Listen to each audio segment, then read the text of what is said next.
Hey everyone, this is Martin from TechAltar, and it seems like Lollipop is a harder candy to crack than most people have thought. Still, KitKat seems to be a thing of the past for most OnePlus owners, since the first Lollipop-based OxygenOS is out, and we're going to take a look at it now. After a fairly long wait and what seems like a lot of ridiculously unnecessary hype with rockstar pictures of A-class developers and whatnot, we finally have Lollipop on our OnePlus Ones in the form of OxygenOS 1.0.0. This is their first build of presumably many to come, and it's built on Android 5.0.2. OxygenOS is actually the third operating system that is officially built for this phone, and for now it will be complementing the other two instead of replacing them. This means that you will also have the choice of using CyanogenMod or Oppo's ColorOS if you prefer that kind of flavor. Is that a good thing? Kind of yes and kind of no. You can choose your own flavor, but none of them is living up to its maximum potential maybe. Still, OxygenOS is the first operating system that the company has built for its own, and therefore it should represent best what the vision of OnePlus is. I imagine OxygenOS will also be the dominant version in the future, so expect a lot of development for it, and maybe it will replace the other two completely in a few years from now. So what makes this ROM so special, and should you be choosing this over, let's say, CyanogenMod? The answer is kind of nothing, and it depends. By that I mean, there's just about nothing that makes the ROM special right now, and whether you should choose it depends mostly on how adventurous you are and how vanilla you like your lollipops. Because this one is a bit hard to get and basically turns your phone into a Next device. Let me explain. To get this ROM installed on your phone, you should follow the instructions found in the OnePlus forums that I've linked in the description of this video. You'll have to flash a custom recovery first and then flash the ROM from there. This means that the stock recovery can't flash the file, and of course there's no OTA available for it either. Ouch. On the bright side of things, Google Apps are already part of the package, so you won't need to flash those at least. What I don't quite like about that is how docs, sheets, slides, and keep are thrown into the package too and can't be uninstalled, which just seems strange to me for a ROM that is focused on being lightweight, I guess. Also included, and I feel also slightly redundant, is a file manager. This app was actually featured as one of the standout features of OxygenOS, so you might expect it to do great things. Well, it kind of doesn't. It works just fine, but it's probably the most basic file manager I've seen in a while, and if you want to do more than just copy and move files, you'll probably want to download a better one from the Play Store anyway. Also advertised were the screen off gestures, which include the usual double tap to wake, a circle for the camera, a V for the flashlight, and the usual set of music controls. Double tapping works very well, but the others, especially the flashlight, are ridiculously hard to trigger, which kind of defeats the purpose of screen off gestures. Still, I guess this will just need a bit of refinement in the future, so it's good to have them on board.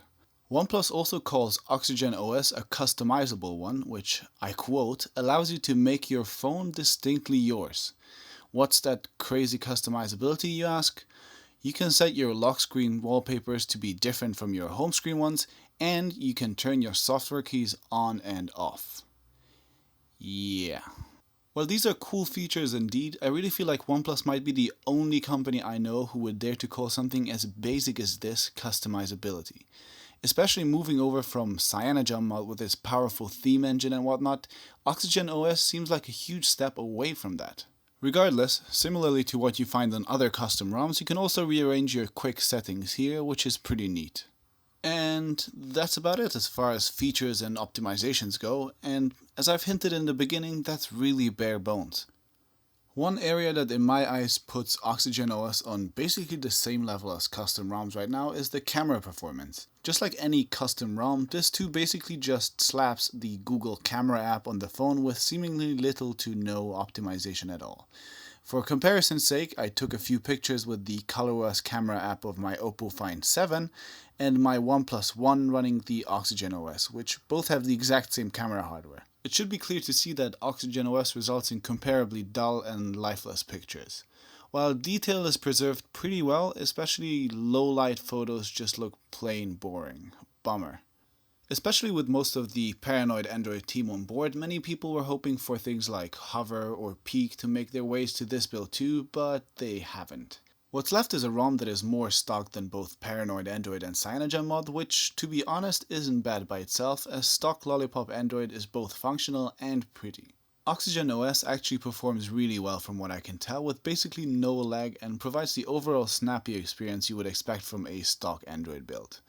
Transitioning between apps happens in an instant, and the smooth animations of Lollipop together with the bold colors make this a really enjoyable experience overall. While I really don't care much about benchmarks at this point, those of you who do can see 3 of my Antutu scores right here. They are alright for an early build. The next big question I had was battery life, and here the results seem to be slightly underwhelming so far. During my first day of testing, which means pretty heavy use and a screen brightness of a constant 100%, I got around 3.5 hours of screen on time only. That's far from terrible, but hopefully the devs can further improve on this in the future. The only real problem I have encountered with the update though is that for me the phone keeps dropping connection with both my Wi-Fi and my cellular network every few minutes. While I can't confirm whether this is a universal problem or I am the only one experiencing it, it makes the whole experience that much less enjoyable for me. Anyway, nearly all of the things I have been talking about are basically nitpicking, and really none of them should stop you from giving OxygenOS a shot. I'm fairly sure that most OnePlus owners also aren't afraid of a bit of flashing around either, so if you want to get a taste of OnePlus's future, this might be your best chance to get just that. However, if you were expecting anything revolutionary from this ROM, then I have to disappoint you. There are 0 new features, and performance, stability, and battery life are all just so-so.